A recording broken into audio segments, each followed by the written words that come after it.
আসসালামু আলাইকুম। Hello everyone, আশা করি আপনারা সবাই অনেক ভালো আছেন। আলহামদুলিল্লাহ আমিও অনেক ভালো আছি।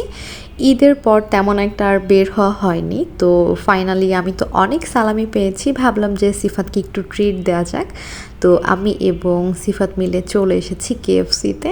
আর আমি এবং সিফাত যখন বাইরে আসি, সাহিল ওর নানুর কাছেই থাকে, আর এমনিতেও সারাদিন ও ওর নানুর কাছেই থাকে।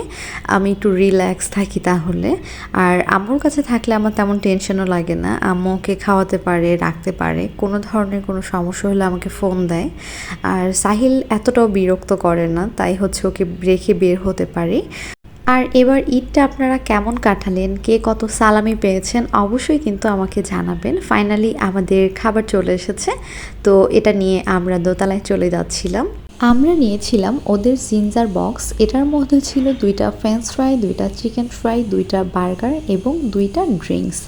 আর ওদের খাবার তো সবসময় খুব মজার হয়, আমরা খুব মজা করে খাচ্ছিলাম এবং দুজন অনেক গল্প করছিলাম। খাওয়া দাওয়া শেষ করে আমরা চলে যাচ্ছিলাম সীমান্ত সম্ভারে। আর সীমান্ত সম্ভারের সামনেই দেখছিলাম একটা ফুলের দোকান বসেছে, অনেক ধরনের ফুল ছিল। এখানে ফুল দেখে তো আমি ফুলের প্রেমে পড়ে গিয়েছিলাম। এরপর আমি এবং সিফাত মিলে চলে গিয়েছিলাম সীমান্ত সম্ভারে।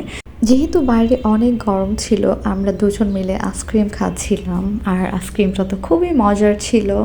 এরপর আমরা আইসক্রিম খেতে খেতে চলে গিয়েছিলাম সাইডে একটা সুপার শপ ছিল সেখানে, কারণ সিফাতের কিছু সস দরকার ছিল ফিশের জন্য এবং চিকেনের জন্য, তো সেটা নিতে এসেছিলাম। এবং এছাড়া আমার প্রয়োজনীয় কিছু জিনিস এখান থেকে নেওয়ার ছিল, তো ভাবলাম একেবারে কেনাকাটা করে তারপর বাসায় চলে যাব, যেহেতু সাহিলকে ওর নানুর কাছে রেখে এসেছি।